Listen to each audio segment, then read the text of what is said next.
യുവമോർച്ച അറിയുമ്പോൾ സംസ്ഥാന അധ്യക്ഷൻ മനു പ്രസാദ് ഒപ്പം ചേരുന്നുണ്ട്. മനു, ഇന്നലെ ശ്രീലേഖ പറഞ്ഞത് ഇന്ന് കെ എസ് ശബരിനാഥൻ പറയുന്നു, ചില ചോദ്യങ്ങളും മുന്നോട്ട് വയ്ക്കുന്നു. MLA ഹോസ്റ്റൽ വി കെ പ്രശാന്തിൻ്റെ മണ്ഡലത്തിലാണ്, അല്ലാതെയും സൗകര്യങ്ങളുണ്ടല്ലോ. ഞാൻ MLA ആയിരുന്നപ്പോൾ, അരുവിക്കൽ MLA ആയിരുന്നപ്പോൾ ആര്യനാട് വാടകയ്ക്ക് കൊടുത്താണ് ഒരു കെട്ടിടം വാങ്ങി MLA ഓഫീസായി ഉപയോഗിച്ചത്. ഈ പ്രശാന്തിന് മാത്രം എന്താണ് ഇത് ഇങ്ങനെ ഒരു സൗകര്യം ഒരുക്കി കൊടുക്കൽ? അത് ഇടത് നഗരസഭ ഭരിച്ചുകൊണ്ടിരുന്ന കാലത്ത് കൊടുത്ത ഒരു കൺസെഷൻ, ഒരു അഡ്ജസ്റ്റ്മെൻ്റ് ആണത്. ഇനി അത് തുടരാനാവില്ല എന്ന ബോധ്യപ്പെടുത്തലായിരുന്നു ശ്രീലേഖ കഴിഞ്ഞ ദിവസം ഉന്നയിച്ചത്. അല്ല, ഇത് ഒരു കാര്യം പറയാനുള്ളത്, പ്രശാന്ത് എന്ന് ഊതി വീർപ്പിച്ച ഒരു ബലൂണിന്റെ കാറ്റ് തുറന്നു വിട്ടതാണ് ശരിക്കും നമുക്ക് കാണാൻ സാധിക്കുന്നത്. രണ്ട് കമ്മ്യൂണിസ്റ്റ് പാർട്ടിയുടെ നേതൃത്വത്തിൽ നഗരസഭയ്ക്കകത്ത് എന്തൊക്കെ തരത്തിലുള്ള ക്രമക്കേടുകളാണ് നടന്നിരിക്കുന്നത് എന്ന് പുറത്തു വരാൻ പോകുന്ന ദിനങ്ങളാണ് ഇനി വരാൻ പോകുന്നത്.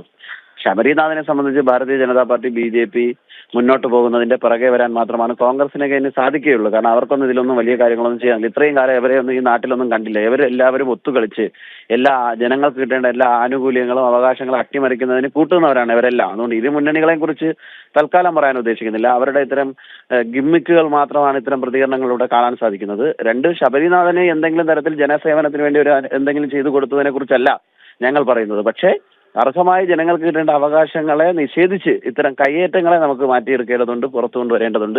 ശബരിനാഥൻ ജനസേവനം ചെയ്യുന്ന ഒരാളാണ്, ഭയങ്കര മേയർ ബ്രോയാണ് എന്നൊക്കെ പറഞ്ഞിട്ട് ജനങ്ങളുടെ ഇടയിൽ ഭയങ്കര ഗിമ്മിക്ക് കാണിച്ച് നടക്കുന്ന ഒരാളാണ് എന്ന് ഇന്നലെ ഒറ്റ ദിവസം കൊണ്ട് ജനങ്ങൾക്ക് ബോധ്യപ്പെടുത്തി കൊടുക്കാൻ സാധിക്കുന്ന ഒന്നായി മാറി എന്നുള്ളതാണ്. വളരെ ഒരു അനിയനെ പോലെ, സഹോദരനെ പോലെ കണ്ട് ഒരു സംഭവം ആവർത്തിച്ച് പറഞ്ഞപ്പോൾ കയ്യേറിയിട്ട്, അത് എന്തെങ്കിലും തരത്തിലില്ല, ഒരു അർഹതപ്പെട്ടതല്ലാത്തൊരു സ്ഥലത്ത് കയറിയിരുന്നപ്പോൾ അർഹതപ്പെട്ട ഒരാൾ അതെനിക്കൊന്ന് മാറിത്തരാൻ സാധിക്കുമോ എന്ന് ചോദിക്കുന്നത് പോലും അത്ര മോശമായ രീതിയിൽ വാർത്താ പ്രാധാന്യം ഉണ്ടാക്കി ലാഭം ചെയ്യാൻ ശ്രമിച്ച ആളാണ് ശബരിനാഥൻ. അതിനേറ്റ തിരിച്ചടിയാണ് ഇന്ന് ജനങ്ങൾ, പൊതുസമൂഹം എല്ലാം ഈ തരത്തിലേക്ക് ചിന്തിക്കുന്ന തരത്തിലേക്ക് എത്തി. ശബരിനാഥൻ ഊതി വീർപ്പിച്ച ബലൂണ് അത് പൊട്ടിച്ചു വിട്ടിരിക്കുന്നു എന്നുള്ളതാണ് ഞങ്ങൾക്ക് സൂചിപ്പിക്കാനുള്ളത്. കോർപ്പറേഷന് മുഴുവൻ ഇത്തരത്തിൽ അനധികൃതമായി CPM-ന്റെ നേതാക്കൾക്ക്, CPM-ന്റെ അനുയായികൾക്കൊക്കെ കയ്യേറിയിരിക്കാൻ കോർപ്പറേഷന്റെ ജനങ്ങൾക്ക് ഉപകാരപ്രദമാവേണ്ട സ്ഥാപനങ്ങൾ കൊടുത്തിരിക്കുന്നു. ഇതെല്ലാം പുറത്തു കൊണ്ടുവരുന്നതിനുള്ള ഇടപെടൽ BJP ഉണ്ടാവുന്നു. BJP-യുടെ മേയർ ഇന്നലെ കൃത്യമായി പത്രസമ്മേളനത്തിൽ പറഞ്ഞതാണ്. അത് തന്നെയാണ് BJP-ക്ക് സൂചിപ്പിക്കുന്നത്. ശബരിനാഥൻ പറഞ്ഞു എന്നതിനെ കുറിച്ച് ഒറ്റ കമന്റാണ്, കോൺഗ്രസ് പിന്നെ വരുന്നവരാണ്, ഇതിനെല്ലാം കൂട്ടുനിന്നവരാണ്, ഇവരോടൊപ്പം ചേർന്ന് ഈ കേരളത്തെ കട്ടുപിടിക്കാൻ കൂട്ടുനിന്നവരാണ്, ശബരിമലയിൽ ഉൾപ്പെടെ ഇവർ ചേർന്ന് കൊള്ള നടത്തിയവരാണ്. അതായത് ഇങ്ങനെ ഒരു രീതി തുടർന്നു വന്നിട്ടും, അനധികൃതമായി കുടിയേറി പാർക്കൽ എന്ന് തന്നെ പറയണം, അത് തുടർന്നു വന്നിട്ടും കോൺഗ്രസ്സുകാരും ചോദ്യം ചെയ്തില്ല. ഇപ്പോൾ BJP-യുടെ ഒരു കൗൺസിലർ അത് ചോദ്യം ചെയ്യുന്നു. ആ ചോദ്യം വളരെ പ്രസക്തമാണ് എന്ന് ബോധ്യപ്പെടുന്ന സമയത്താണല്ലോ ട്രോളുകൾ, സമൂഹ മാധ്യമങ്ങളിലൂടെയുള്ള ആക്രമണമൊക്കെ ഉണ്ടാകുന്നത്. വളരെ കാമ്പുള്ള ഒരു ചോദ്യം ശ്രീലേഖ ഉയർത്തിവിട്ടു. ഇപ്പോൾ വിയർക്കുന്നു CPM. തീർച്ചയായും അത് ആ ചോദ്യത്തിന് പോലും എത്ര പ്രസക്തമായൊരു ചോദ്യമാണ് ചോദിച്ചത്. ഒരു കൗൺസിലറായി വന്ന ഒരാൾ, എനിക്ക് അനുവദിക്കപ്പെട്ട ഒരു ഇടം, ആ ഇടത്ത് നിന്ന് നിങ്ങളൊന്ന് മാറിത്തരുമോ എന്നൊരു അനിയനോട് ചോദിക്കുന്ന മാതൃക ചോദിച്ചപ്പോൾ, അത് വളരെ സിമ്പിളാണ്. MLA ഹോസ്റ്റലിൽ ശ്രീലേഖയ്ക്ക് കയറിയിരിക്കാൻ പറ്റില്ലല്ലോ. സ്വാഭാവികമായും കൃത്യമായൊരു ചോദ്യം ചോദിക്കുന്നു. കോർപ്പറേഷൻ ഉടമസ്ഥതയിൽ, കോർപ്പറേഷന്റെ അധീനതയിലുള്ള ഒരു കെട്ടിടം എന്തിന് നിങ്ങൾ ഉപയോഗിക്കുന്നു? അത് വളരെ ലളിതമായി, സൗമ്യമായി ചോദിക്കുന്നു. പക്ഷേ ആ ചോദ്യത്തിന്റെ ഗൗരവം തിരിച്ചറിഞ്ഞ് വി കെ പ്രശാന്തും അണികളും സൈബർ കമ്മികളും ഒക്കെ പൊട്ടിത്തെറിക്കുന്നു. തീർച്ചയായും തമ്പുരാക്കന്മാരുടെ മാനസികാവസ്ഥയിലാണ് ഇന്നും കമ്മ്യൂണിസ്റ്റ് പാർട്ടി മുന്നോട്ട് പോകുന്നതിന്റെ ഉത്തമ ഉദാഹരണമാണത്.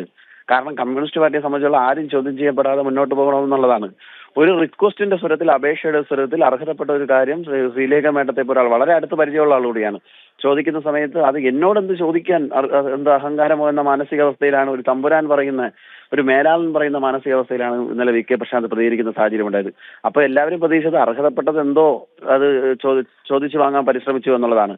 പക്ഷെ വാർത്തകൾ വന്നപ്പോൾ ഇപ്പോൾ പൊതുസമൂഹത്തിന് ബോധ്യമായി, അനർഹമായി ഇത്തരം കാര്യങ്ങളെ ഉപയോഗിക്കുന്നവർ കമ്മ്യൂണിസ്റ്റ് പാർട്ടിയാണെന്നും അത് വി കെ പ്രശാന്ത് അതിലൊരു മാറ്റമില്ല എന്നും വി കെ പ്രശാന്ത് ജനങ്ങൾക്കിടയിലല്ല, ജനങ്ങളെ ദ്രോഹിക്കുന്ന ഒരാളാണ് എന്ന് ജനങ്ങൾക്ക് ബോധ്യമാവുന്ന സന്ദർഭമായി ഇത് മാറി.